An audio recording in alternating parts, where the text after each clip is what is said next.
奇葩嚣张的邻居竟然把鞋柜呢放在公共楼道里，看我如何一招治他，把他治得背负的。我们隔壁呢是一直没有人住的啊，房屋一直是空着，可能邻居是在其他位置有房子住嘛。然后突然有一天，就是上个月嘛，突然搬来了一对50多岁的夫妻，也就是我们的邻居啊。刚开始刚认识嘛，刚搬过来，也是非常的有礼貌，相互打了招呼，印象还是可以的啊。没想到呢，有一天我下班回家，突然就看到了门口多了一排就是鞋柜啊，就是这个鞋柜呢，大概做了有个1.2米左右。因为呢，它还是没有那么夸张，也没有超过坐到我这边来，所以说我也没有在意，毕竟没有影响到我的生活嘛，我也没说什么，毕竟邻里邻居的和睦相处是最重要的。但没想到呀，接下来的事真的是让我崩溃了。他们不仅是搞了一个公共鞋柜，鞋子乱丢乱扔啊，根本不往鞋柜上放，扔的乱七八糟的，而且呢，把各种杂物收的什么垃圾了，收的什么瓶子了，收的什么纸盒子，包括买菜的什么推车，全部都堆到门口啊，真的是让人看得非常的崩溃。大家明白那是什么感受吗？就是大夏天自己一推开门，出门就是一堆臭鞋啊，包括鞋臭味、脚臭味，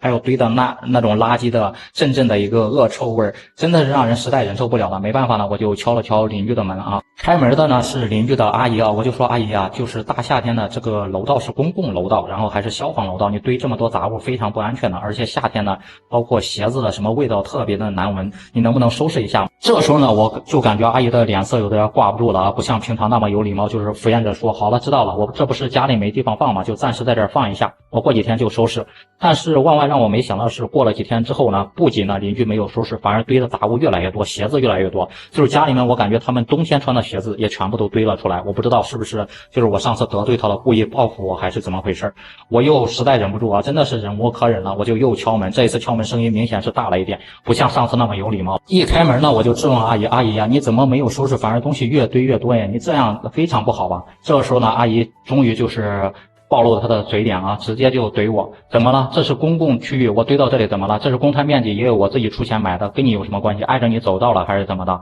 还每天说有味儿有味儿，你是狗鼻子呀，每天都能闻到味儿。其他邻居怎么没有意见？就你有意见，就你事儿多呀？你年纪轻轻怎么这么多事儿了？我放在这里怎么了？碍你什么事儿了？又没有放在你屋里。真的是阿姨的一顿话把我怼的竟然是顿时语塞了，顿时哑口无言，顿时懵了。然后呢，没等我反应过来，阿姨砰的一声把门就给关上了，留下我一个人在门外，完全是闷圈的一个状态。没有办法啊，看来说理是说不通的，真的是秀才遇到兵，没办法，我只能跟物业打电话了。物业经理呢也是反复劝阻了几次，包括呢他们之前就表示，他们之前就跟这个邻居说过不能堆放杂物的，也是帮他们收过几次，但是呢没有办法，他们不听，顽冥不化嘛。你每次帮他收完之后，他们第二天呢又摆出来了，真的是拿他们也没有办法。物业经理也只是摇摇头。最后呢，我只能跟消防投诉，说他堵着公共楼道有消防安全隐患。消防的人员来了之后呢，敲他们的门，他们死活也不开门，怎么也都不开，而且呢嘴里还一直在骂骂咧咧的，说我多管闲事，说我狗拿耗子，说我这种人呢就不配当邻居啊，真的是骂的特别的难听。人家消防员也非常的无奈，把他的杂物临时给清走了。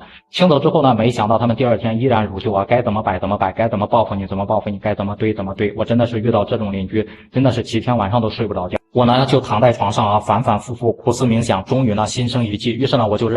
第二天找了一个木匠，然后打了一个箱子，就放在他们家的鞋柜旁边。然后我就在网上买了很多廉价的过期那种什么鱼罐头、腌菜、榨菜什么，反正是气味越重越好的东西啊，全部放在这个置物架上，就挨着他的鞋柜来放。而且我每次吃完海鲜那种海鲜的垃圾，我也不再带下去了，也放在这个置物架上啊。真的是啊，整个的鱼腥味、鱼臭味混合这个鞋臭味啊，我每次出门呢都要戴2层的口罩。这个阿姨呢，隔壁的阿姨终于是忍不住了，敲我的门，怒气冲冲的说：“小范呀，你怎么这么不道德？你把这么臭烘烘的东西放到楼道里，放到我的鞋柜旁边，真的合适吗？”我说：“阿姨，你放一个鞋柜放这么多杂物在公共楼道里合适吗？你考虑过别人吗？”阿姨呢也被我怼得哑口无言啊，最后说要去物业投诉我们。最终的结果就是物业也没有办法，因为是你事先放鞋柜在先嘛，你不挪鞋柜，我就绝对不会把这些臭烘烘的什么鱼了、什么泡菜呢跟移位置啊跟挪回去，我就一直放在这里。反正呢，我把门一关，所有的臭味我都闻不到。我在家里无非就是戴个口罩而已，但是你的鞋呢可受不了我这些鱼腥鱼臭的一个熏陶啊。最终呢，隔壁的阿姨跟邻居呢也是受不了了，就找我来协商，说小范呀，你能不能把东西给挪进去？我们呢之前的确是做的不对，我们也把我们的鞋柜呢所有东西都清理干净。我说那你先清，等你清理干净之后，我自然会弄的。邻居的阿姨呢就骂骂咧咧的要隔壁的大哥呢把所有东西都清干净了，整个楼道里面瞬间变得非常的清爽跟干净啊，我整个人也非常的舒畅了。不知道大家在生活中有没有遇到这种奇葩的邻居？大家觉得我做的对吗？